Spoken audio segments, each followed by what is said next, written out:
to the Archangel Michael's chat.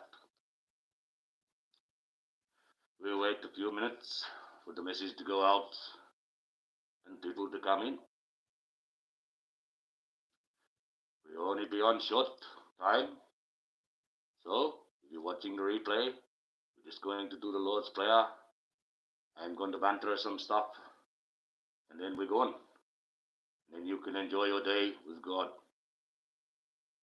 I'm just here to put God in charge of your day. Whether you pray along with me, or you follow, or you just listen. Listening to the Lord's Prayer, it will count. So we will wait a few minutes. Hello, someone is here. We will do the Lord's Prayer very shortly. Welcome to the Archangel Michael's chat. I hope you are well. Yes, I hope you are very well. Oh, they're gone. In, out, in, out. Oh, it could be trolls all about. But who cares? If I keep trying, I am no failure. That is one of the keys. Oh, someone's liked and popped away. Hello, Nick. How are you going? How are you? I hope you are well. Well, I'm not going to be on too long. Just going to do the Lord's Prayer, have a little chat, and I'm out. That's good. That's good. Very good. Hello, Kiki Eyes. How are you going? Very good to see you. Good, Golden Queen. Good evening. Oh, looks like we have the whole game. We start off small, and then eventually we will grow bigger. But, well, we have the people here. A full house, yes. Almost like what they're doing at the Vatican right now. They're playing full house, aren't they? They're playing bingo, and as the one that gets the full house, he gets the full house. He becomes the Pope. And see, what they do is they play the bingo off, and you know how sometimes two people can win at the same time? Well, they burn them stub tickets off, and that burns a different color. And at the end, they chuck on all the betting slips, and that burns a different color too. And then you know who the Pope is. No, but yes, it is quite like this. Because you get about 8 or 9 guys that are going to be the main guys out of them 123. And they're going to have to sit there in their little room like they're some sort of king. And all the other cardinals who come to him say, "Oh, we select you. What are you going to do for my little parish down here? What I want. What's in it for me?" You see? It's pretty much like this. That's not God there, that's men playing around. Who's going to be the next one to be closest to God? That's just how that is. Bit of a bullshit parama, but you get that. But that's what it is. That's where you see the factions. This is where you need to be watching if you really are a person of God. Because the last person of God just left, right? And until they select one there, there's no one there that's fighting for God. Only one piece in that house that is God's piece, and that's the Pope. And they don't have one at the moment. Okay? St. Francis was the one he went out. And if you know the histories, he was supposed to be the last. So we have to watch this next guy. But that's the process nonetheless.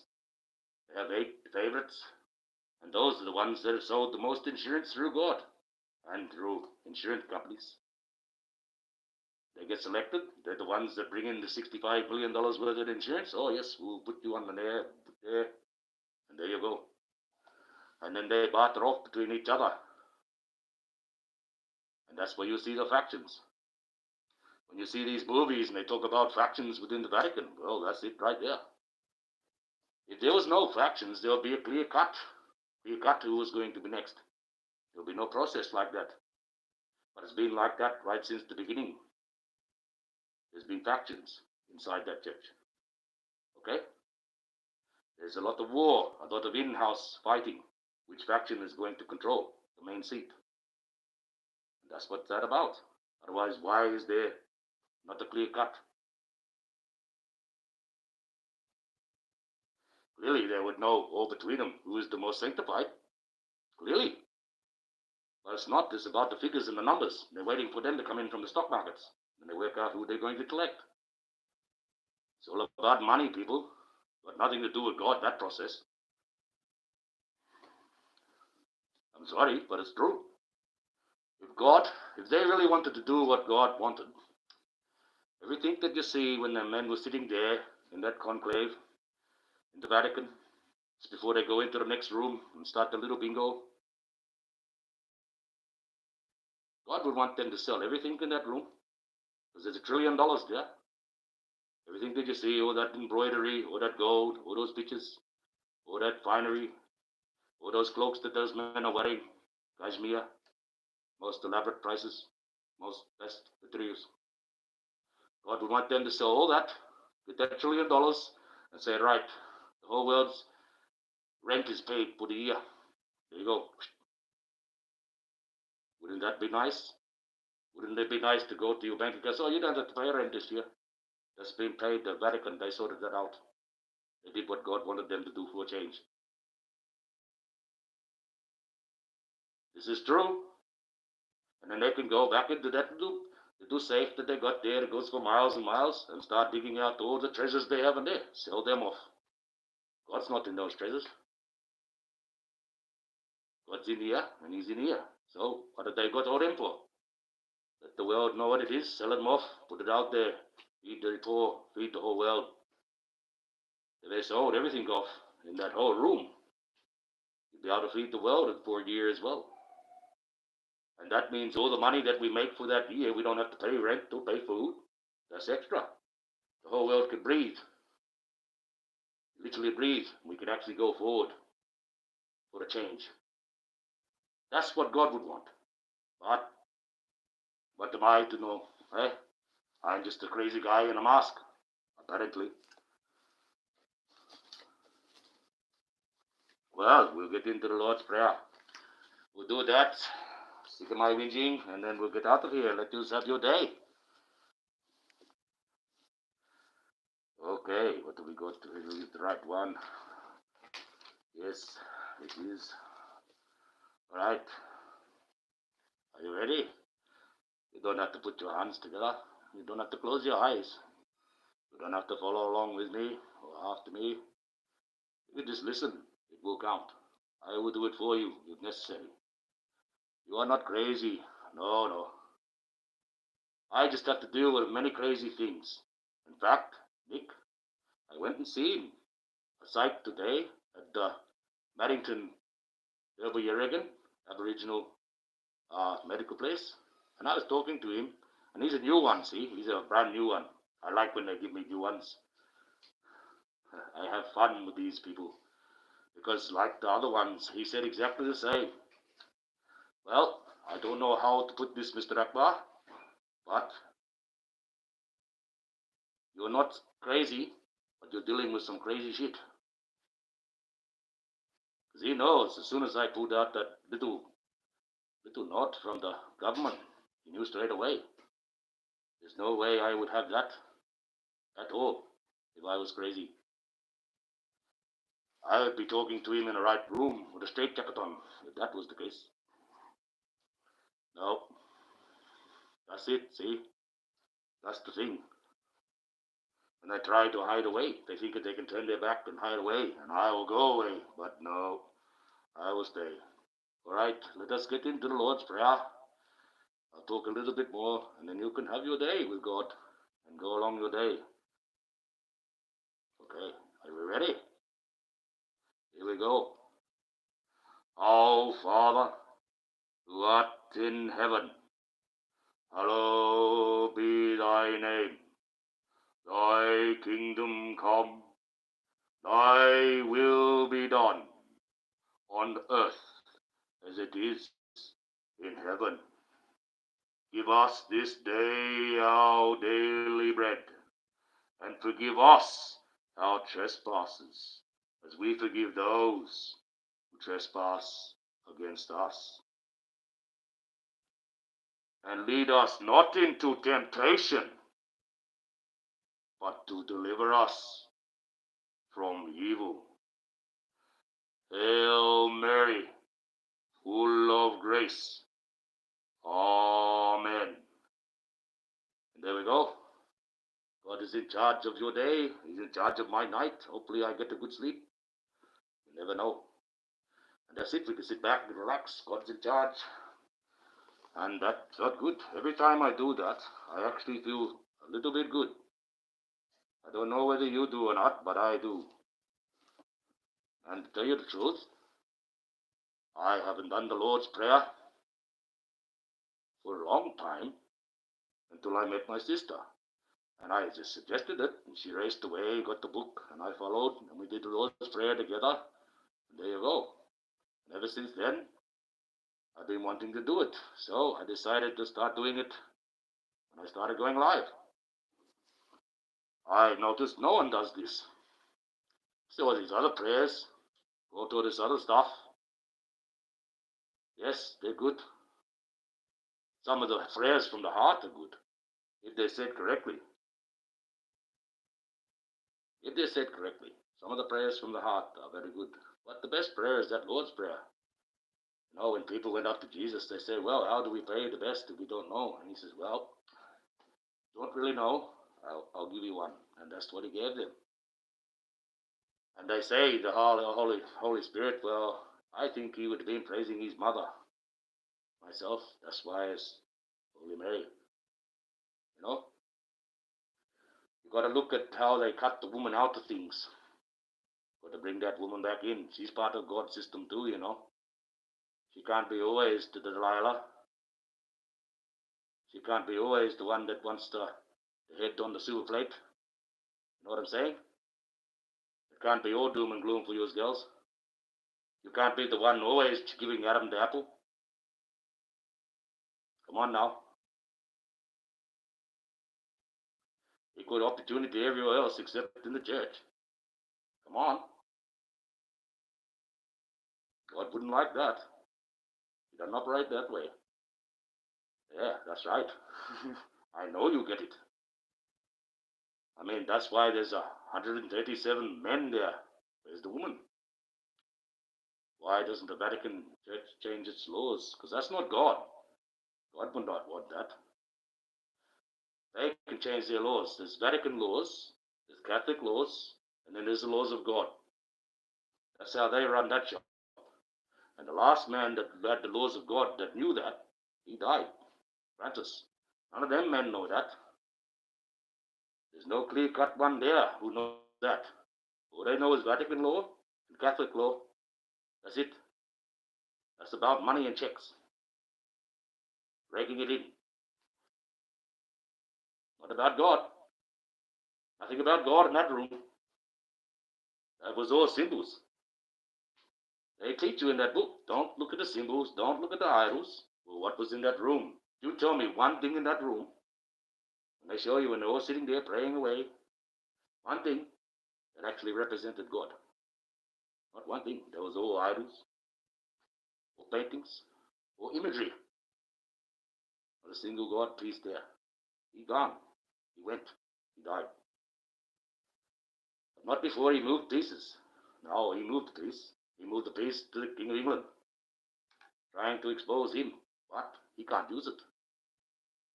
And the one that was going to be the bad guy was the one that comes from the royal family to his funeral, which just happens to be the son. How about that? Old crafty Francis. He moved two pieces in one go. That's pretty good. Whoa. The sweat in my eye was starting to burn.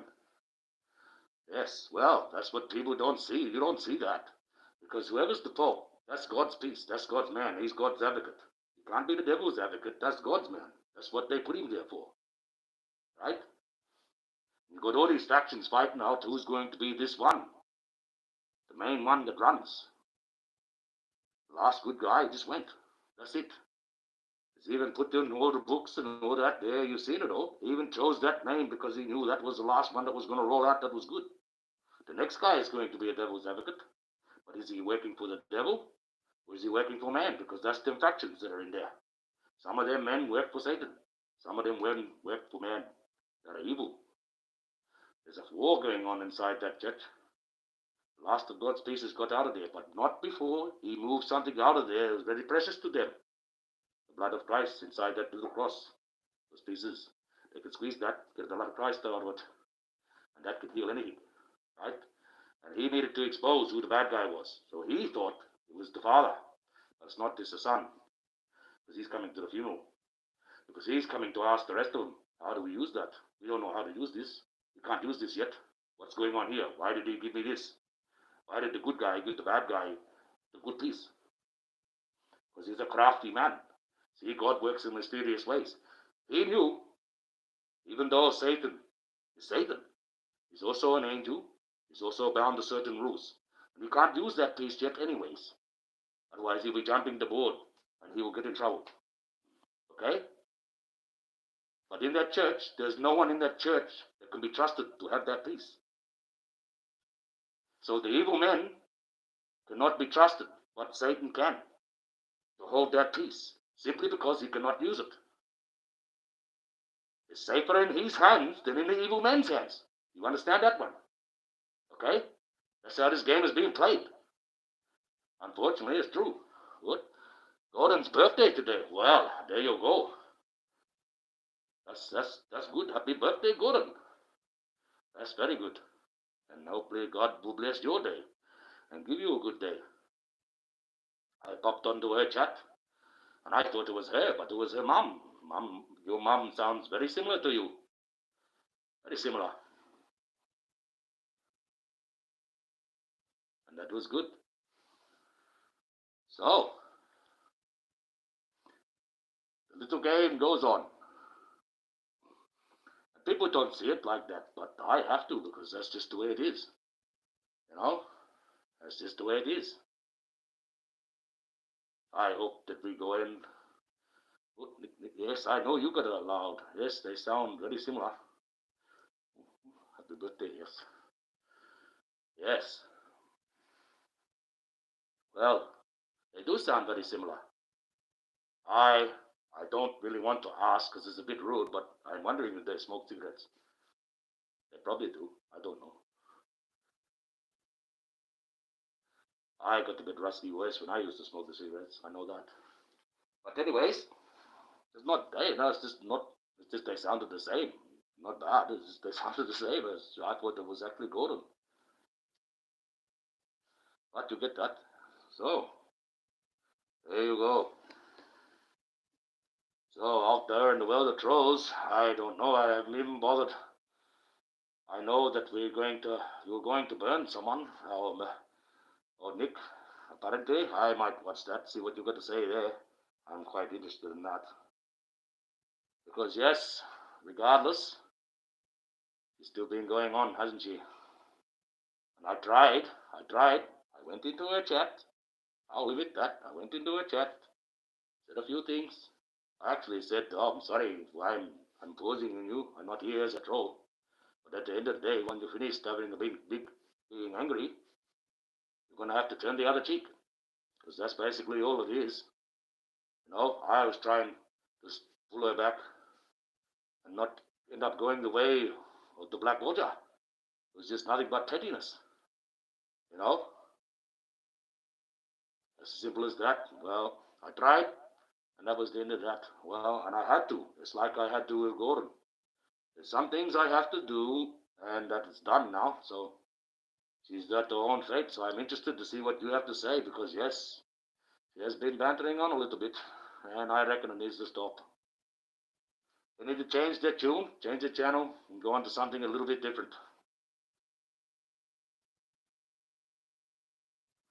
It was better for them. In the end, that's only because I want everyone to be safe. I don't really want people that even they just do wrong things or say wrong things to have bad things happen to them. We want that to happen to the real bad guys, the real evil guys, the real guys that are at the top, not us little fellas here carrying on, picking on to each other. So we have to be careful with that one. But yes, I will definitely. Hello, Sagi Review. Yes, I would definitely like to see what you're going to do there, Nick. I think your stuff is quite interesting. I like it. I like it a lot. I do like it a lot. You've got that Australian quality, as I would say, and I think the world needs a bit of that. Needs a bit of Australianism. I mean, it's going to be rude what I'm going to say, but you have to understand. And I've got it in one of the songs. I think it's Wombat or whatever says it, sings it. This new young band, rap band. But he says in it, we come from a country, Nick, where we call our mates cunts. So we're pretty rough. You know what I mean? That's you got to look at it that one. And that's funny. Even a lot of other people around the world, they go, oh my God, not that word, oh that word, and they start rubbing their ears. But over here, it just rolls off the tongue, sort of sometimes. You forget it sometimes. Yeah, that's right. It's like second language. It's like that. I reckon if that the opposition leader, he come out there and say, "Oh, now don't vote that cunt in," he would have got in, but he didn't see it. And Albanese got another fucking years. Ah well, we're in his bathtub there playing with his little Lego submarine. Oh, the SS Albanese. Oh, she's going down. Ah, yes. Well, there you go. Here's something. My father, would you believe me? He saved one of the guys that became prime minister. And I don't, well, it's not really something we should have drowned the rat. Tony Abbott, Prime Minister Tony Abbott. Well, he grew up in Renmark when they were young. And my old man was a teenager. And he was in Renmark as well. And they were at the swimming pool. And being a rich little kid, he was running around with his big bag of lollies. Oh, Tony Abbott. Big mouthful, nom nom nom nom, all the board lollies, saying to my father, "Oh, you want one?" And my dad would go and reach, "You can't have one, you black kid, ha ha ha, I hate black kids." Now, he'd been eating all this, they jumped in the water, he started drowning. Everyone know the kids were there laughing at him because they thought he was having a joke. And his little red jocks, yes, he diving in there, dying. Yes, he was. And he was drowning. My father, who just happened to be in the pool at the same time, was looking at him drowning, and he reached over and pulled him up. Now, this is the part. See, my father was an Aboriginal man, and he was seen that way, even though he might have been fair. He went up, that kid, Tony Abbott, started screaming to the people that was running the swimming pool. "Oh, he pushed me in, he held me down, My father never did such a thing.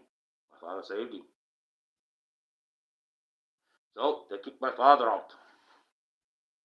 Later on that day, the police officer come down to where my father was staying, at his grandfather's house, at my great-grandfather's house. And my dad knew, well, this cop is going to flog me now. Even though I did nothing wrong, he's going to beat me up.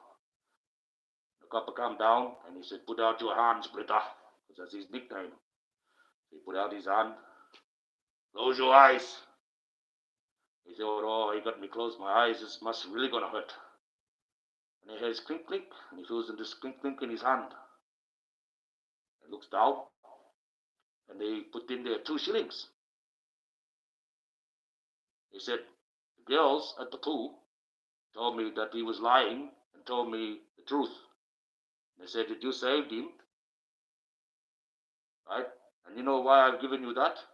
It was that little boy, and cop this now, that little boy is being destined for a great future for him. You understand? So preordained future for him. What did he become? The prime minister. Okay?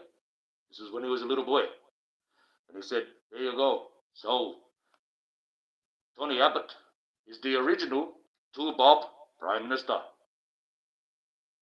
This is the true story. This is the same story I told at my father's funeral and had everyone laughing because it is true. Oh, well, he could have, well, the bloke he saved, Tony Abbott, he was a dickhead. He should have drowned the rat now. No, but that's it. That's true. He would have not have been alive at all, that one. if he didn't save him. So you can now say that yes, Tony Abbott, he was the two-bob prime minister, and that's a joke down here in Australia, but he really is. That's a true story. It really is. Happened in Renmark. Oh yes. Oh yes, he's the biggest one. He's a two-bob rabbit. Well, there you go. But look at the people we got down here, Nick. My goodness. My goodness. My goodness, some of these people. Yes. Well, you can imagine that if the two opposition parties lost down in power, and two parties like the Australian party with Big Palmer and the Pauline Hanson party with Pauline Hanson, imagine they become the two new ones. Oh my God. Can you imagine the country then? Wow. She has some good ideas, Pauline. She is right in some things, but she's still got that issue she's had from the very start. She never got rid of it, really. She's got to learn. She's not quite right, but I don't disagree with some of the things she says. Some of the things, the way we run this country, she's dead right about. It's just when it comes to some of the racial issues, she's got to pull her head out of that one. Because we're a multicultural country, you've got to realize there was a mob here before anyone else come. So we've got to work that one out. She's got to accept that. I mean, we all accept it. We're still running like the way it is, so I don't see how it hurts her. Any problems. You get that? You get that. But like I said, I don't totally disagree with some of the things she says. Because we do run this country in a shit way. We could run it far better. See, at the moment, Nick,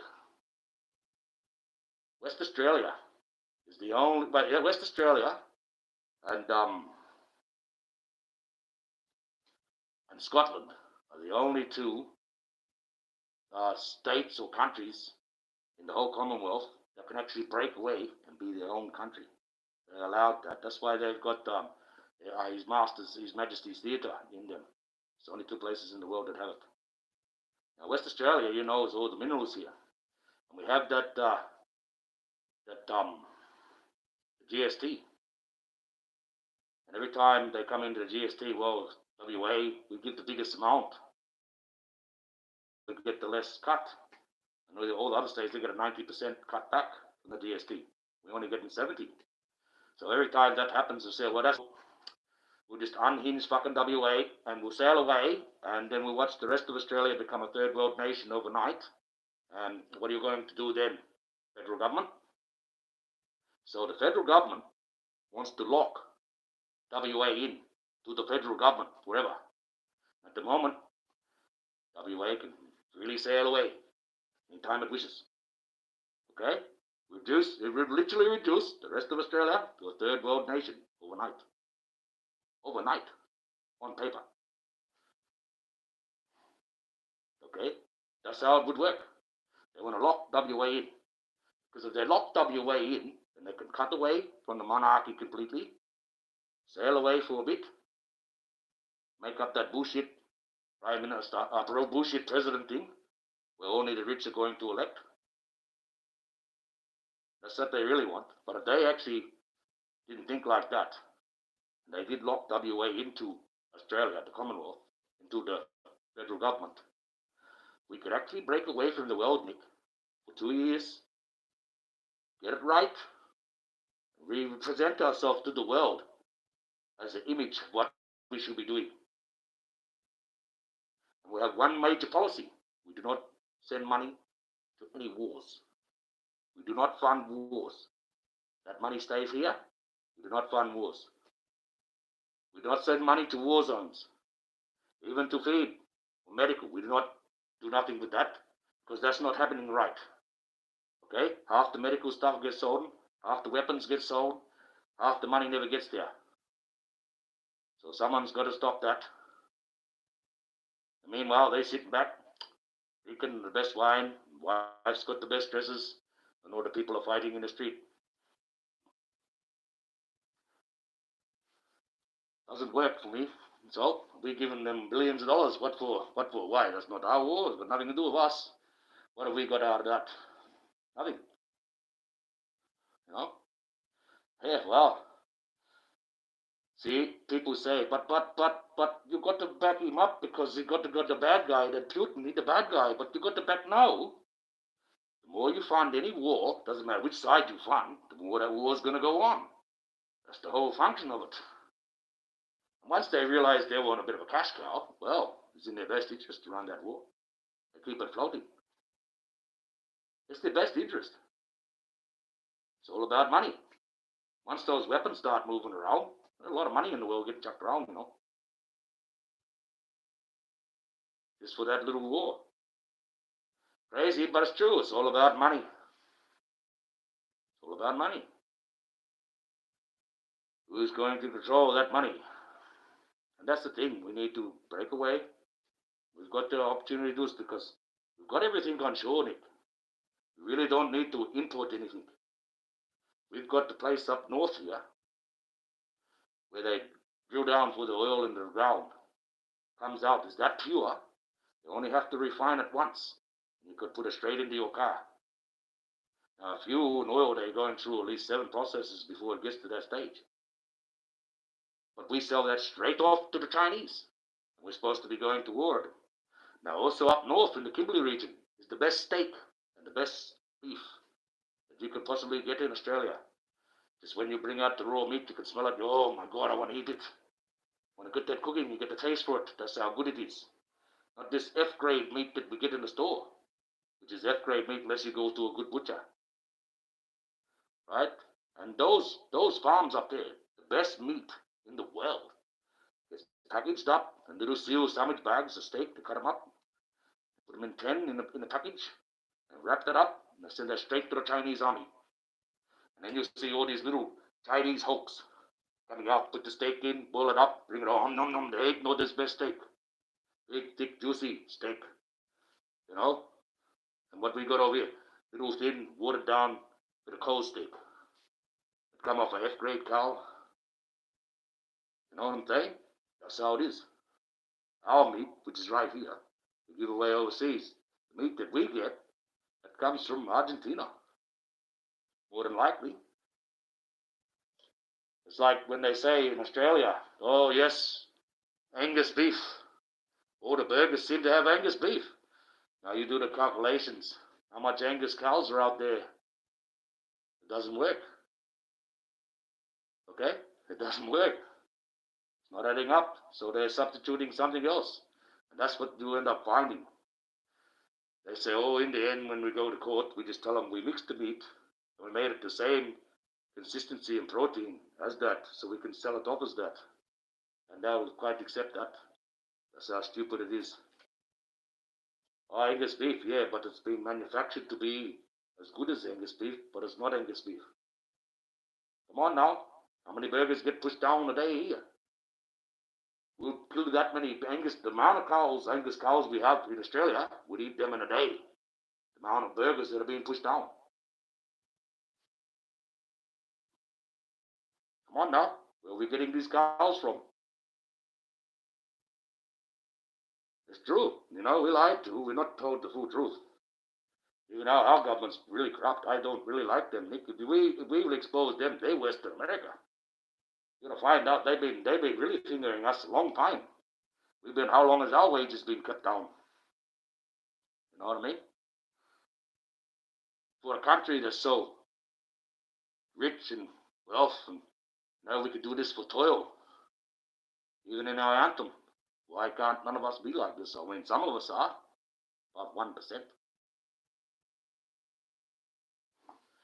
Yes, and the thing is, Nick, Australia is the best country in the world to live in. Regardless what we've got going on down here. The most pristine country, the most beautiful country, the most secluded country. You don't share any borders with any enemies. You're free. You see that one? Right? We're the only ones that are a bit different than anyone else.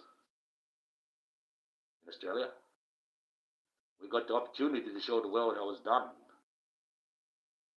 We can do way better than what we have been doing. Like during the pandemic, this is what got me.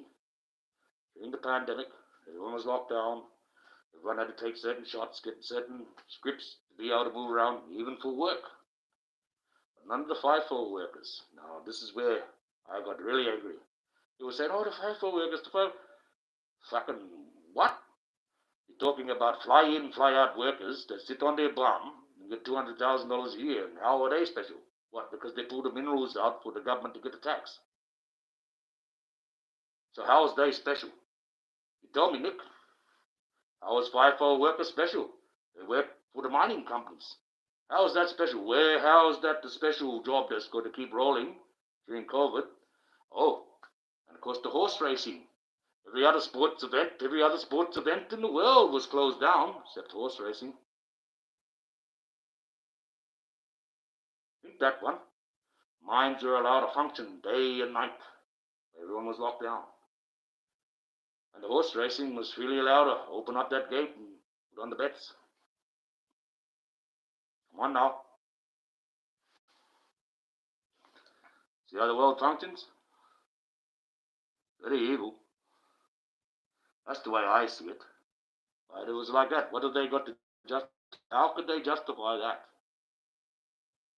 There's an event there where they've got all these people and having a horse race, but no one else is allowed to be sitting together in one group but watching a sport. Isn't that a sport event?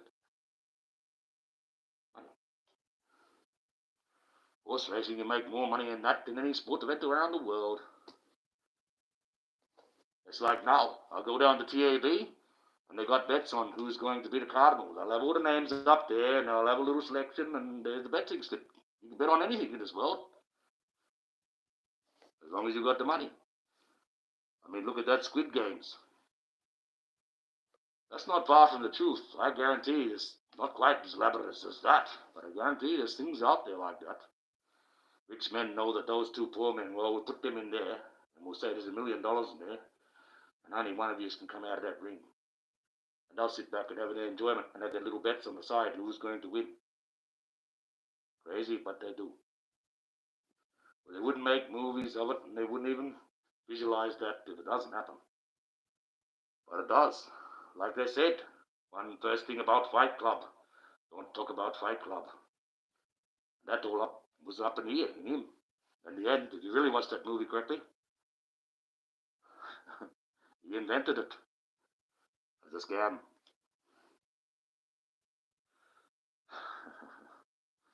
Well, there you go. But it's just like that movie, Nick, The Sting. Oh, Sting, the old movie, that one. Ah, yes, I remember that one. Click your eyes, please subscribe, share. Yes, thank you. Need a cup of tea. Yes, that's right. I need a bourbon myself. I got half a can sitting over there. A couple of cans there. They're my nephews, so he can have them. I'll have my half a can. I'm not really a great drinker. I just have a little drink every now and again when I'm bored. I don't go driving when I drink. That's the main thing. I'm still listening, bouncing around. Yes, bouncing around. Oh, yes. My daughter, I can see I'm going to have a little bit of an issue with her at high school. She came to me and she said, Dad, because she's got a lazy eye, see? And she was in a mass, and the kids were saying, I'm starting to tease her about this lazy eye, lazy eye. Now, she kept quiet this time, which is very surprising for Sophia. Because Sophia usually, well, she's Sophia. She goes Super Saiyan on them. And she doesn't care how big they are either. She's got a nice little mouth, that one. But she kept good. And she just approached me like that, and I'm thinking, well, so what I'm going to do there is I'll go and talk to the teachers up at the office, the social worker, and I'll let them know that this is starting up. Keep an eye on it.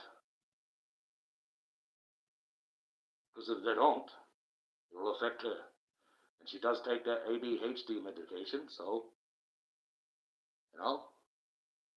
The worst part, this is what got me. This is why I had to take her off of social media on the kids' platforms for a whole year. after her mother died. The moment her mother died, the moment her mother died, the moment that she could bring herself to go back on that device, all those kids that were out of school, this was during school holidays, all those kids at the school started saying, oh, well, now your mom's gone, you can kill yourself too. And when I read that, I said, nope, I'm taking you off that for a whole year. You don't need that. But that's how cruel the cyberbullying is, even on the kids' chats. Now, they're supposed to be able to police this. They don't. And then she would go even on that roadblocks. And they would chase her there, too. And they would chase her around on any little platform, any little game platform. They'd try to chase her down. So she actually got taken off. She had access to computer and that, but not to talking chats. Yes, that's how it was. And it's been very terrible for her with the girls. Ryan, he seems to be sailing through. You know what I mean? He's just got the average friends, and they all seem to be there. He's got his little group, and he's only a year older. But that's the thing, you know, with her, with the girls, and that's a big, huge issue. I don't know what's going on, and that's where I can see there's something going on in society for that to be happening as well. You know, why all the boys seem to be a bit passive now, and all the girls, they seem to be fighting. It's crazy. Something's up, you know? Something's up. I don't like it. I think they need to do a bit more education with these girls to stop that. That's not right. You now know why you want to know more about empowered women. Yes, well, that's the thing. That's the thing. I understand that. I know we live in the country, Nick, that, well, we've got the most powerful feminists on the planet. So I'm kind of screwed down here. No, it's not quite that way, but it is. It is. So we've got to get it right. We've got to get it right at the young stage. That's the worst thing. They've got to be put in there. That's not quite right yet.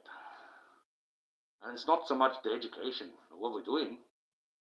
Yeah, it's the kids themselves. They're still functioning like they're from the 80s, some of them. It's crazy. Because I asked my son, I said, well, because I was interested. I said, do you have any of those transgenders or anything at school? And he said, Dad, he said, there are no people that are homosexual, but they don't openly walk around like that. You might have one or two boys that do that, and one or two girls. They get picked on, right? They get picked on. But if they showed up like two boys holding hands or something like, well, they'd probably get bashed. That's how the mindset still is in some of the schools now. There are some other schools that have got a bit total different view. But just going on at that school at the moment, there's still that in the schoolyard. Not in the classes, it's in the schoolyard. The teachers are trying to teach them right. But yes, in the schoolyard. They still got that schoolyard mental bully mentality and the henpecking mode, especially with the girls, as that henpecking's gone crazy. That's gone crazy. It really has. That's got to stop. And you notice it here online too. And online, everyone can be that henpecking because we all think we're invincible, hiding miles away behind a screen. We got to stop that notion. Yes, a better idea and a better way we do things. I like the way you do things, Gordon. That's pretty good. I'm going to be interested in what Nix has to say about Just E. That's going to be good. The picture that you got at the front. That's good. I shouldn't probably say that, but yeah, I like it. Wow. Well, it has to be done. It has to be done. Someone has to pull the reins up on him, Nick. Pull the reins up on me, so pull the reins up. Whether they say anything or not, I know they've probably been rattling off things about you. I've heard many things. They obviously move in circles. I don't see where you move, Nick, but they always talking. Oh, Nick this, Nick that. Oh, fuck, what's he done? I barely even see any action on her channel. What's he done? Yes, well, and then Gordon, she's running all this. Well, wow, I have to catch up because he's running live after live after live. It's hard to catch up with him or fall asleep. Crazy, all this information. But it's interesting. It's interesting to know what she's got to say, what she's going to present, and what anyone else would to say. It's very interesting. Yes. Yes, Zoe is right. Zoe is right. Remember that. A wise person, an intelligent person can't be right all the time. But a real wise one knows that they can't be and accepts that, see? Some intelligent people can't have it, and they're that intelligent, they'll try and twist it around on you. That's funny, that. Yes, very funny. Well, that's just about it. I'm just about done. Let's just go for the day. Enjoy yourselves. I'm sort of done. We've done the Lord's Prayer. That's the main thing. There hasn't been any trolls. There's been good people all showing up. Thank you very much, ladies. Thank you very much for showing up. Oh, you got to do your homework before you put it out there. Yeah. Oh, that's all right. God forgive you. Yes, well. Oh, yes. I'm sure we'll get good, Nick. We'll be all right. But, like they say, any advertisement's good advertisement. Yeah, thank you all for coming. Yes, please hit the like button. That's the thing. Yes. Well, I've got a few more likes than I had before. We've got 8 people sitting here watching. That's pretty good. That's actually a milestone, really. No, one day the message will get out, and I'll have a couple of hundred every time, and it'll be good. And we'll be screaming, "Oh no, we need 200 more. We need 200 more." I wish I could get like that. It'd make life a little bit easier for me. I mean, yes, money-wise, it would be, but I'm not going to be one that's asking all this money and that. I'll just monetize the channel and just run off that. I don't need any super chats. Just run off that and try just make a little bit of that. I mean, I see everyone else out there doing it, so why can't I have a crack? I got a good message and I got a good heart, and well, I got a little bit of inside info people might want to know. So that too. Yes, but that's why I try to tell people. No, my mom and dad, they say, "Oh, no." I said, "Well, I know where you really raised me. I know where I am, but I'm also the Archangel Michael as well." When I explain it to them, they do understand. I know they understand fully, whether they like to think so or not to themselves. But it's just the way it is. I mean, look at the connections. Look what I've got. Look at my receipts. That is my name, Michael George Akbar. That's no bullshit. I can produce my birth certificate if necessary. And I've got the pieces that Archangel Michael would have. But the missionaries has got all the receipts, so they all add up. Got sent the words to the government. Government sent me a letter back. If I was crazy, they would have never sent me a letter back, and I'd have been locked up. And that's as simple as that. And that's how it is. Unfortunately, that's just the way it's got to roll. So I am who I am, and that's it. Oh well, so that's it then. Yes, well, as hard as it may seem, these tasks have to be done. I have to do these things. They are pretty scary. And the thing is, well, I'm building. Look where Jagu is, right in the middle. Look what we've done. Look what we've done online. The 3 of us, with myself, you, Nick, and Gordon. Look at Kiki Eyes and the Saga Reveal. We're all coming together in a way, and in a way, that's also one of my receipts as well. See, the Archangel Michael, like me, I like sunflowers. I like the color saffron because that's the color of my wings. I got cats around me. In fact, the cat's on my lounge now, licking himself. Simply because that's my favorite seat, and he likes to sit on my seat. I got cats around me, and I am a protector more of women than I am a man. And have a look what I do. So all the receipts are there. All the receipts are there, bit by bit, if you really want to look at the information. You know, some of the things I might have to do, I don't really know whether I can, but it's what I've got to do. And yes, the mask will come off. I don't know. I know you ladies might like the voice. I might keep the voice. But the mask will come off. But then again, it might become a thing too. They might not be able to signify me unless I got the statue style mask. Like all the statues you've got around. Like I said, I might go full bore and do all the visual effects. Put a set of wings on and everything. Put a hook on and say bye and then fly away. And you watch everyone go crazy then. Or just do like my daughter did. Get her to make a little pair of wings and we stick them to my back with sticky tape. That'll be funny too.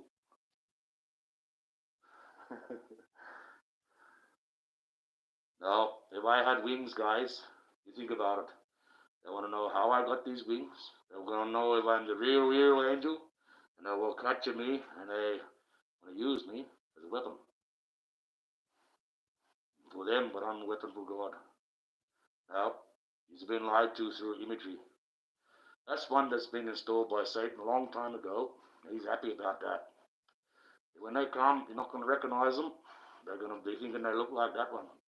And you read in the Bible and you see all the way that they've got it in there, all the controversy.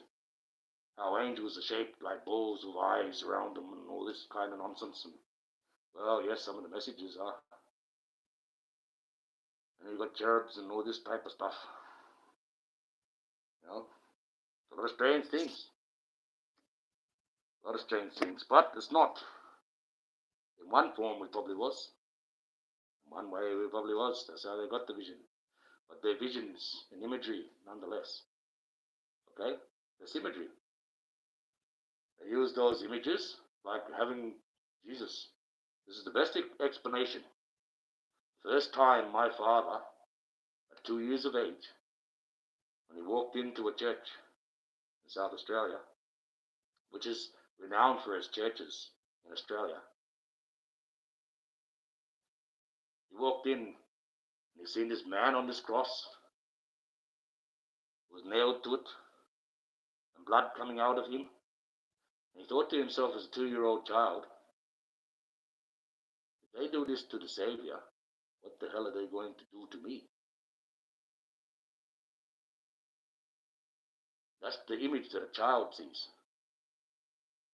Right? When they see that man nailed up to the cross. Why are we here praying for this man that's nailed to the cross? You know? You think about that at the end of the day. We've got a man nailed up on a cross. You're sitting there looking at him. Doesn't sound very, sounds kind of ritualistic, really. Yes, it's a reminder, but it doesn't need to have him on there. They can just have a cross there. See the imagery? Imagery, they frightened the children. That frightened my father. They knew they had to do what that man of God said. So he did. This was all before my old man had said a single word. Because, well, his mother, being a black woman, they deemed her not being healthy or fit enough to look after their children back then, before 1967. So the church took my father. For 3 years, he did not utter a word except grrr. They called him the grrr kid. And in that church, that pastor, he did things to my father that he should be strung up for and have his balls cut out for 3 years. Every time my father had the chance to escape, he tried to escape. So they used to lock him up in a closet. When the welfare used to come around to do a head count, because my father was deemed feral, untamable, he's an animal, they used to tie him up on a rope and drop him down in the well at the back where the water is, right? And hide him down there. Now my dad used to say I used to try and hold my breath because every time I would breathe out, I felt like I was slipping in the rope and I didn't want to fall into water.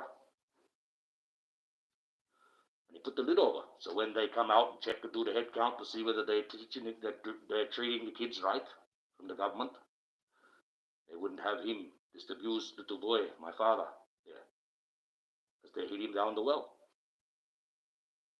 Now, you want to know about racism? My father's worst experience of racism was from his own race.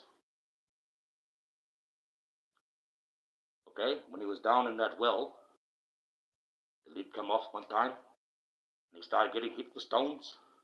They started shaking the rope around, and when he looked up, it was all the real black kids. You know what they're saying? Get the animal, get the animal. He's an animal. Because by now, all these really dark black kids have been indoctrinated. And they're saying anyone like that from the bush was nothing more than an animal. And that's it. Yes, this is all at the age of 3.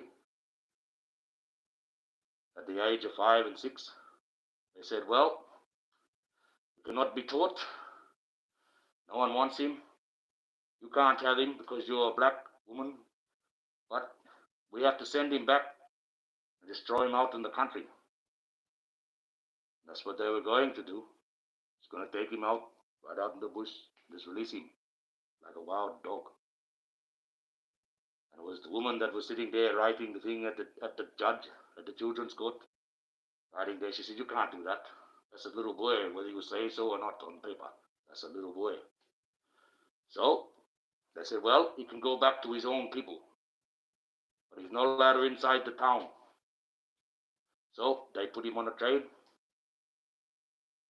and sent him by himself in the caboose all the way to Calgary. And when the second train, all the way up to Menzies. And he went up there because his great-grandmother, or his grandmother, my great-grandmother, was family, tribal, but she lived in the town. So society threw my father away. They were just going to chuck him in the bush. But the thing is, they got his mother to pay for that trip. Okay. Now there's more to that story. Right? There's more to that story. Because back then, money was like that. And the mother got to see him before he went to see the grandmother in West Australia. And then she managed to sew inside his jumper 100 pounds in pound notes to give it to her mom. So he went traveling with that and a few dollars for himself, a few pounds for himself. Now he knew he could get sandwiches, drink, orange juice, a whole big jug with the money that he had. They put him in the caboose, right? They put a tag on him. Right? And the bloke, the one that takes tickets, he flogged him, took all his money. He didn't get the money that was hidden though. He took my dad's money. And he said, you can stay in here with the rest of the dogs. My old man at 5 or 6 still didn't work out what was going on here. Why are they treating me like this? I am a human. He was in a proper little clothes and everything. No, he worked it out. He seen his dog in his cage. The dog had a tag on it. He seen the suitcases in the caboose. They had tags on it. And he had a tag on him. He was nothing more than a dog or luggage.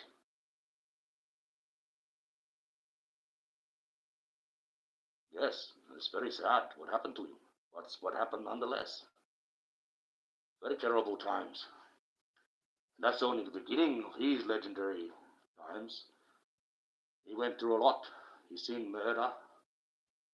He buried a lot of people. Well, the first experience he had with the dead, Nick, is when he got out to Menzies in 3 days' time. They had to go and hide him again because the welfare come through and they're rounding up all the fair kids. That's just what they did back then. So they went and hid him out in the bush. Now supposed to be going to a water hole.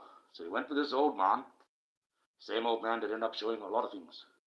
And with this old man, to this water hole, hidden out there, I was supposed to meet 5 adults, one had a baby, and about 7 kids. As they got closer, they could smell. They got to the water hole. They found the 5 adults there dead, all bluffed up, fly blown, tongue all puffed up, baby dead on the breast, but they didn't find the children. The water hole, around the water hole, all the insects and that were dead. They poisoned the water hole with cyanide and they killed them all. And he said, well, we have to bury them. No, go and see if you can run around with the boy and see if you can find the rest of these ones. And he found the kids. My dad went over and he found the kids. They were all laying there dead, over in the shade, all dead, same way, puffed up. So his first experience at the age of 6 was helping that old man bury all those people. And this is where it's going to get a little bit close, but this is what happened when a 6-year-old boy, this is his experience. He said, Michael, he said, like when you see in the movies sometimes, when they grab the arm and it comes away and the maggots come out, and I said, yeah, well, that's what was happening. And we had to work away how to move those bodies without all them cutting apart like that. So he's a 6-year-old boy. Yeah. So, take the mask off, bro. You can't hear me. Oh, I'm sure you can hear me. No. When YouTube changes its rules and starts policing it a bit better, I will take the mask off then. But until then, this is for YouTube. You may get some shorts of me without the mask, but there you go. I've got to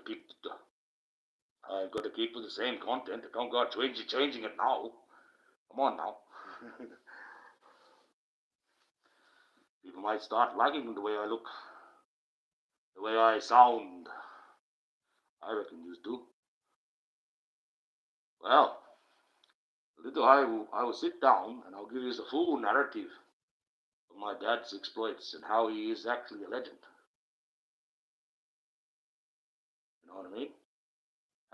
How he's gone through life, and he's really a legend. He's an unwritten of legend. He can do things that a lot of people can't do. He's seen things and done things that connect a lot of the stuff that's happened out here that people were not registering. And one thing with my family, Nick, the biggest receipt of all, is the story of my great-grandmother and my great-grandfather is found in a book. That book is called The Lindengell. Lindengell, the story of outlawed lives. Love that was outlawed by many laws. My great-grandparents were the first couple to be extradited from one state to another by the governments. This is true. Because my great-grandmother was apparently, they believed her to be property of the government, and he was charged with stealing their property. Because all Aboriginal girls under the age of 18 in West Australia were property of the government. But see, she was over 18. That's how they got away with that one. Yes, this is true. The only state at the time that really accepted Aboriginal and another culture marriage was South Australia. So that's where they end up absconding to, South Australia. So they had to extradite them from South Australia back to West Australia to face the old boy Octavius Neville and these charges. This book is real. Over in America, the book may be released as Outlawed Lives. It might be just called Outlawed Lives. It might have a different color front, top, or something like that. But the actual book is Lindengell.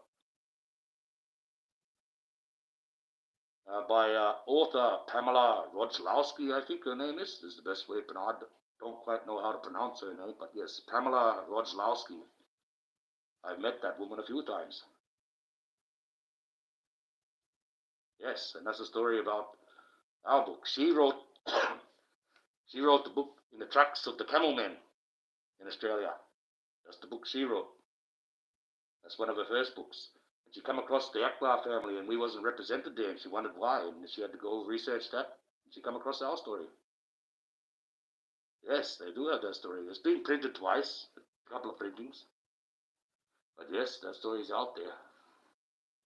And if you look at it, it actually gives you not so much my grandparents' story, it gives you an insight of what the political mind was at the time, and gives people a very good insight of what the political mind was at the time. She's done very well with her research, that one, when she did that, put that book together.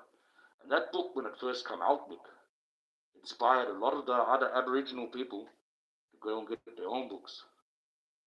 See, when they came to doing that movie, Rabbit Proof Fence, they had 3 books on that table: Rabbit Proof Fence, Linden Gill, and there was another one, which was a bit set up a bit further in the Kimberley region. And it was the Rabbit Proof Fence they decided to make into a movie. But yes, that book Linden Gill was there.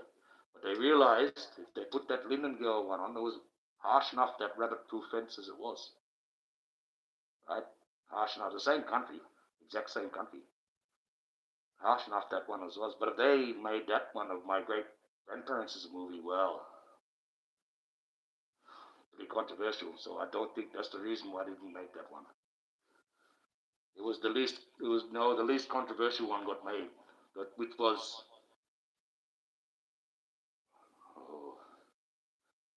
the Rabbit Proof Fence, which still made a lot of old people cry when they watched that one. Very sad, but that's how the world used to be. That's how it used to be.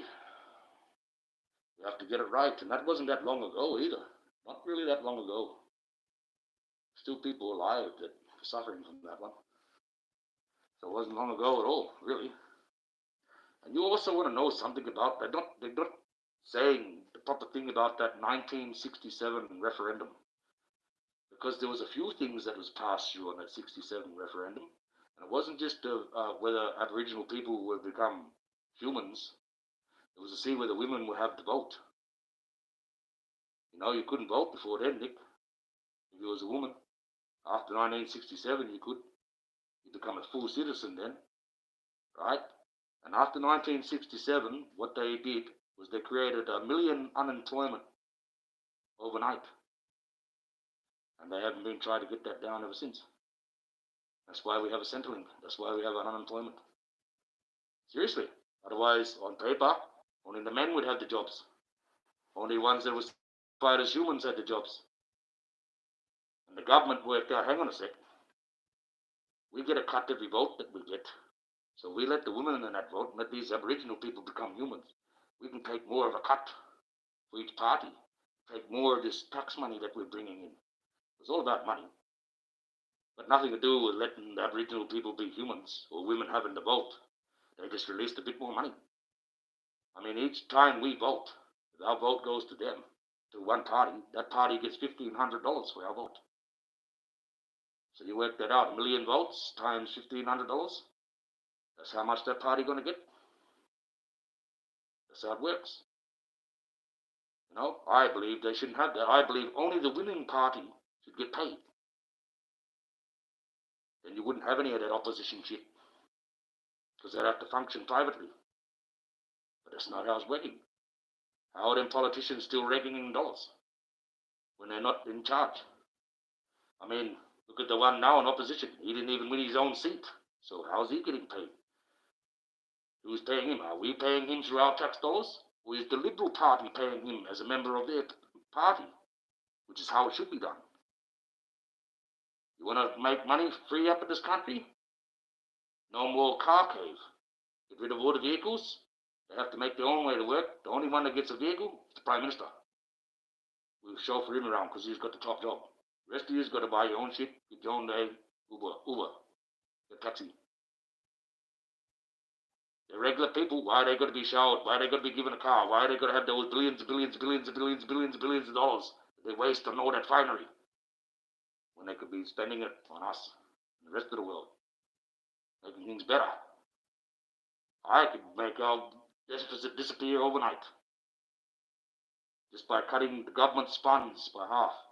What they get paid in check, we'll cut that straight out by half. Fine. They're still getting $200,000 a year instead of $400,000. That's how it rolls. They can't survive on that. Well, tough luck. Find another bullshit job instead of the bullshit job you got there selling bullshit. It could be done a lot better. Why are they getting all that money? They don't do fuck all. They sit in the office, dribble shit, and they usually get it wrong, Nick. No, every politician around the world, the same thing. Why they got all this money? How come we've got to make them get all that money? Not supposed to be like that. Work it out. It's all about cash. Australia's all about cash. Well, it's time to go. Because I'm dribbling shit and going on and on and on. Yes, it makes no sense. It does make no sense. You cut this. That's Maxwell at the back. It's at the time, I think it was the time there, yes. He usually starts meowing at this time. And he jumps up there and goes up the pride block on top of the cupboard. At the moment, I've got to watch the two cats because they've been pouncing on each other. And they're ripping each other apart. It's crazy. Trying to two male cats apart is crazy. I can tell you a kid. And one of them, well, he's getting very strong now. He's the younger one, but he's getting big and strong. Of course, the older one still wants to be the dominant cat. It's funny because they usually were good together, and now every time they see each other, it's like, rrr. Yes, I'm talking about you, Peppy, looking at me like that. Ah, well. Well, this is the Archangel Michael. It's after 11 a.m. here. Wow, yes, it would be, yes, it's getting 20 past now over here too. Well, it's time to go. And let you go for your day. I don't have really much content.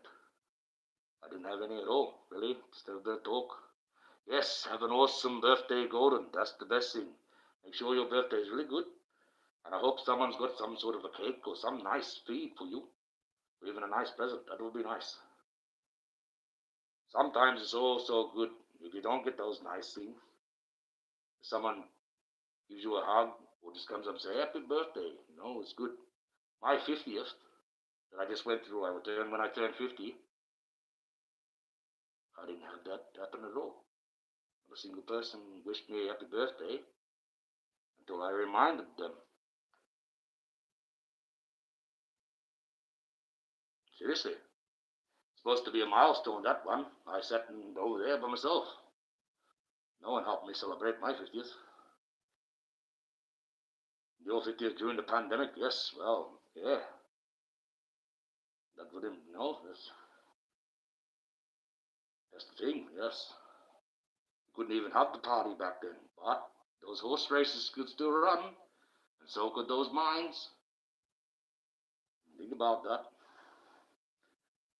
Oh, yeah, that's the thing, yeah. You know, this is the thing. Before they put that full lockdown in, I was at my at Kelly's sister's 40th birthday, so we managed to slip that in just before and the cops are going past. Oh, you know, we're putting in that curfew, and I said, yeah, well, we're all at the place here now. We're all at the one place, so if any of us have got this disease, we might as well be staying here now, eh? And the cops seeing reason said, okay, we'll go away, we'll turn a blind eye this time, but starting next week, we can't be doing this. Everyone's got to be locked down, no more than 3 people at a time. That was crazy. But yeah, we had a good party, had a good 40th. Disco ball, that kind of stuff, dancing around silly. Well, when I'm in a mode, I can actually dance. I'm a pretty good dancer. I don't know about now, I'm a bit old now, a bit cranky, knees are a bit sore. But yes, I get enough alcohol in me, I become a dancer, I start jumping up, doing the splits and everything. Yeah, doing the splits. Everyone, all the blokes look like, ooh, gee. Yeah, well, crazy. But I can dance. I got into that rap dancing a long time ago when that first came out. But I laugh about these ones talking about rap, and then I say, well, I was right there when it was come out. For a start. That one at the Olympics, Nick. My goodness. My goodness. I felt shame to be an Australian that day. I really did. I wanted to tuck my head away and go, oh no, what have you done? What have you done? It's like, oh Christ. It's bad enough. One time at Olympics, when Australia they didn't get the decision that won the Australians, they all booed out. Boo! Hey, well, that was a big shame. I've never heard that really before at Olympics. But we're different, our crowd. It's like those wrestlers, Nick. Batista and all them wrestlers, all the big star wrestlers. They say we have to worry about it when we go down to Australia, especially that West Australia. Because they actually scared. We got people over here that they think that's real. Get over here, a little skinny man saying, "I'm going to bash you, Batista. I'm going to kill you." And Batista's looking like, "Oh shit, he looks like he's really gonna do it." They reckon we're crazy over here. They reckon we start foaming at the door and all. Because we got stop the bullshit, kill him. Yes. You go, say, go easy. Couldn't afford the. What? Okay. What's Archangel? Well, there you go. Oh, just let them run if they want. I don't really care. Doesn't bother me. Doesn't bother me at all. One bit, actually. Where's these receipts? Yes, well, that's the thing. I'm going to have to face that all the time. But to get that. That's just the way it is. It will always try to test you. Always try to break you. Always try to rate you. That's life. You're always going to get rated. You're always going to be looked at and judged by everyone, regardless. Nowadays, the way we do it, everyone's a judge, apparently. But like I said, let the one without the sin cast the first stone. There'll be none of us. So, let this one start the first stone. Let's go. Let's do it. Let's have a receipt match. Bring out all those men of God and all these ones that think they're the Jeevus and all that, and we'll sit them all at a table. We'll have a competition. By the end, I'll be the last one standing. It's just that simple. And I know I will be. Unfortunately, that's just it. None of them, actually got evidence, really, to prove who they are and what they're trying to say. When they come into me like that and say things like that, it just, makes me realize I'm doing the right thing after all. Because that's what you've got to face. Look at the persecution all the way through history. Not everyone on earth follows God. But all the main churches and all that come together, had a meeting. And they worked it out. Said, yes, we all have these different religions, different beliefs. Well, let's all agree. We're all praying to the same God. Just we've got different names and different versions of how we do this. And they did. They all came to an agreement. For the Chinese, that's why the Vatican now can talk to the Chinese and this one, and they're starting to put that in one. It's all connected. And they had a vote. Who is going to be the head of this council? The Vatican. The Vatican they chose as the main head. The one out of all the religions that they believe, that's obviously the one raking in the most cash. But it's true. So when you see all these religions arguing, that was bullshit because they're actually all together behind the doors. Just like all these countries. It's called the UN, United Nations. We got a unified world. They got a UN. We wouldn't have a UN if there was not a unified world. There's already one operation going there. That's the UN. I don't tell you this. All those countries sit in the same room. They've got the same privileges, whether they're at war or not. There's the UN. Why hasn't the UN stopped that war? Why we haven't even heard nothing. All we heard is NATO. Who gives a fuck about NATO?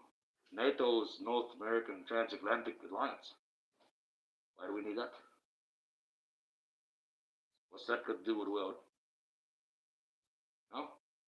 What's that got to do with anything? Where's the UN?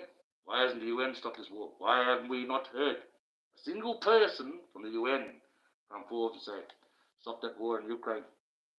The rest of the world, we just put a vote. You better stop it now, otherwise we'll just cut you both off. And that's what the world is saying, the UN. But they haven't. Why hasn't the UN got any say no more? What's going on there? Are they allowed to collect all the money? Collect all the money? No. One thing that the UN didn't like was that Banda Aceh tidal wave. Because more money was sent then to the UN to try and fix that problem than the UN got the rest of the year for all the other problems. And they winced, and no one ever seen that money. That just disappeared like they wanted it to. The amount of money that's being donated to all these help people around to save the world, UNICEF, Save the Children Fund, Feed the Children Fund. Why are they still running the same ad from the 70s? Still running the same ad from the 80s? That kid would be grown up by now. Or if they were starving, they would be dead. Why are they saying the same skinny kid that'd be 40 years of age by now? If they survived. The amount of money that's been given, you should have been able to feed the world and cure the world 10 times over. Every single person. No, it's like most of them things. I wouldn't give to any of them. Cut them off. You got a tax-free lifestyle, living it like the rich. 15%, 15% of whatever they take in, that's all they have to give out. The rest of the 85%, they can keep to themselves. The Salvation Army, Nick. When you join the Salvation Army, you've got to sign certain policies. Usually they like Freemasons to join them, because the Salvation Army is a Freemason symbol. Right? When they take the money collection, they got their money, they're standing there getting their money. When they go back later at home to count their money up, they're allowed to keep 85% of what they take in the day as their own little cut. And the rest goes to the foundation. And the foundation gets that little 15% and takes its 85% cut out. You see how it's working? That's how it works. They've got the best, most elaborate buildings and property in the whole, every country. Well, not in Australia, in most areas. They could sell that off and make millions. You know what I'm saying? And that's a Freemason symbol. The Red Cross is a Freemason symbol. No? And blood banks, well, who's running them? Blood banks? Think about that. Who likes blood? Why have got to keep that quota up? I don't see people getting slashed around on the street and people bleeding to death. You don't hear of it, but they've got to keep those blood up. To keep that blood level up. Who's dreaming that? You gotta watch these things, man. That's the thing. That's the way the world is. The evil. Like you go into the city, and yes, there's basements in those big tall-rise buildings, but there's also floors that you can't have access to. No, they go down deep. Now, when that elevator goes down, opens up, you could be in a dark room. It's not registered on the design of that building. All of a sudden, two men walk up, crack you in the head, drag you over to a cage, and away you go. No one knows where you're going. Every city has it. Every city's got those elevators. Every single building. I can tell that firsthand. They don't bring trucks in through the main street. That's the entrance. One of the main entrances is near the train station. You go down that road there, under the whole thing, under that forest chase, under that stupid cactus fucking thing that they spent $300,000 on. And it doesn't even look like a fucking cactus. It's a green piece of shit. Unbelievable. It's supposed to be some sort of sculpture. It's an eyesore to me. $300,000. Wow. But yes, straight under there, and the whole city is spent under there. It goes for miles. So when you hear this about underground cities, now they do exist. They really do. I've been in it. I've been in one. Been in underground. I've been under the city. It goes about 10 stories down. And it goes even further. I don't know why, but it does. Nothing down there. It's supposed to be just dirt. I thought we were going into the bedrock and the river will start coming through soon. Yes, but they do. They've got pumps down there pumping all that out. They go deeper and deeper and deeper. No, we got out of an elevator there where we had to bring things up the roof because we were setting up marquees. Had to bring it all through. We weren't allowed to bring the trucks through the main town. Main thing because there were people walking around. And bringing that up, and we seen this other elevator there. I said, shit, we're 10 stories down. What have they got down there? It's even further because that elevator's got 30 floors on it and it's going down only. To that elevator, we was at the top floor of that elevator, but it goes 30 stories even further under the ground. So I witnessed some of this stuff for myself. And then when we go running around in the storm drains, when you're playing around as teenagers, as we do, through Perth, they used to have it so sealed up now, they even got it welded up and chained up and everything. Used to get into there under the ground, under the wood tunnels that come through that way. And they go right up under Parliament House and all kinds of shit. It's very scary. Now they've got security cameras all through there, so sealed up. One of the entrances is actually near the bridge that goes over where the freeway is in Perth. They've got a sealed off entrance down there, all skated up. You can go in that one, go right down through that one. That take you right down into the center, and it goes off like a maze. It's crazy. You can get lost in there, you know. But yes, there's an underground city there. Oh, it goes for miles or that. So I hate to see what them other ones like Sydney and Melbourne and all that, which are a little bit older, what their setups like. But yes, crazy. That's how they feed the city. Most cities are fed underground. It's like the Senate over there in America. They've got an underground train, private underground train. They can bring them in from one building, they can all jump on it and go through the bottom of the Senate, and they can come up like that. Or they can go out that way and escape. You know, they got all that shit. Why would they have that? Why is it going to be so cloak and dagger? But that's it. That's just the way it is. Where's our bunker, Nick? Where's our bunker? Where's our little tunnel that we can hide in when the bombs come? No, they haven't put any of those out for us. They got that in America. We got, community bunker. We got nothing like that here. We do for the Prime Minister and all the rich guys, but we don't have it. No, we got nothing. It's funny, I might actually do that one day, but it means I'll have to sneak onto somebody's farm. They actually take you to one of those underground bunkers. This bunker that they made was just after World War II. Once the nuclear bombs come out, they started building them. It's on its way to Northam. The little town of Northam was about an hour out of Perth, going towards Beverly Way. There's a bridge there, and there's a big high rise. Now they cut the antennas off it, but behind that hill, if you go onto his farm and go around, you'll see a big cement door, and there's a military bunker right there, and it still functions. But he owns it now. He actually owns it. He's got it running as a barn. No, but that used to be a proper military compound, one of those bunkers. So yes, we do have them. We do have them up in Exmouth, up north. The military base is there. I know that one goes 80 stories down. When you're in it, you go down this elevator, and it's like a little service elevator, and then you got one that can bring vehicles down. Big elevator. And you go down the service elevator, and when you step out onto the floor, it's got an automatic system. And all the lights go on, and they keep going back and back as far as I can see.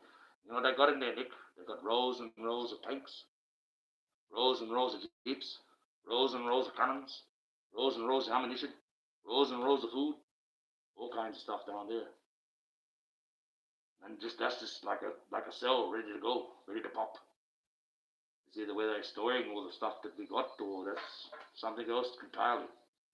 What am I hearing? Wood out there getting banged around. Who's going to start?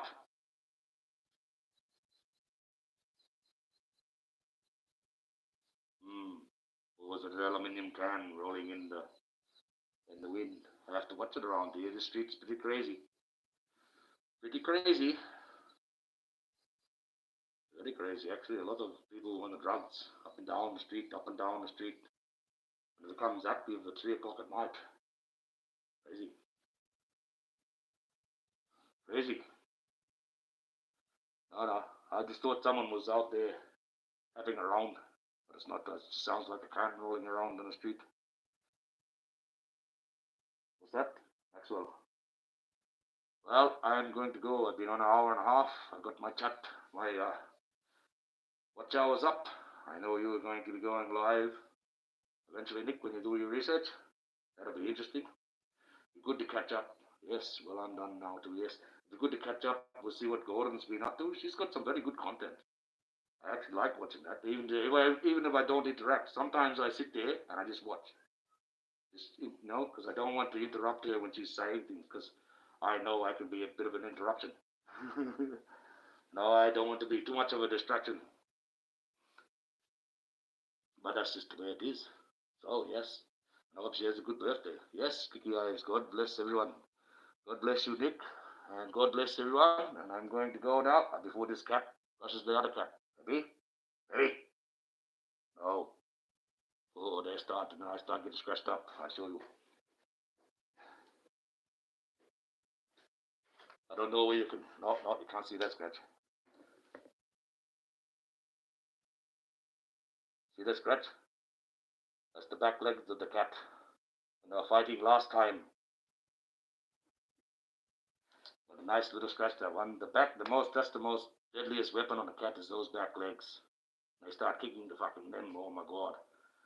When you got two males grabbing together and they're trying to tear them apart, it's like trying to pull Velcro apart with claws. It's crazy. I don't like them fighting. I get really upset when they fight. But the thing is, when anyone else tries to break them up, they just keep jumping back together and tearing each other apart.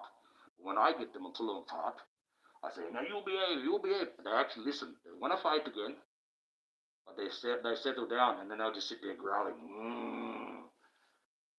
So I leave them alone, but I don't put them back together again. Crazy. It's crazy. Grabbing onto you and you try to pull them apart. Crazy, and they start grabbing you.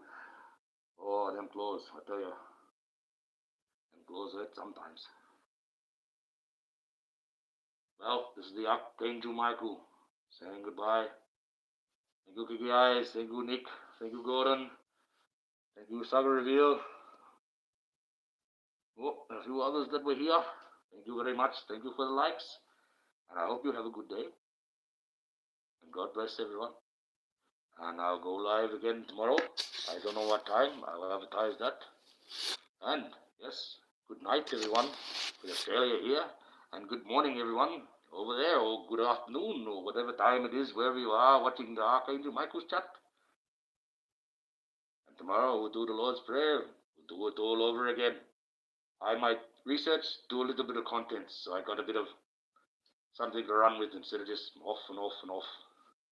Just having my say. Thank you guys. I love your support. In fact, if you didn't support me the way you did, it'd be very lonely. I will still keep doing it because if you try, you're not a failure. But thank you very much for it, guys. You make it all worth the while. You really do. Even if it's only a few of us, it makes it worthwhile. Hearing, seeing that person jumping, oh yes, happy to see that person. Yes, supporting me. I like that. And we got over our differences, and we've proven to YouTube it can be done. Now we've got to get that message out, and once that's out, it'll boost everything for us. It'll be good. And then everyone else will start to follow. Well, this is the Archangel Michael signing off, and I'll see you next time. God bless. And stay safe and warm. Oh, this thing keeps popping down. Crazy. I will see you later. Goodbye. Thanks, guys.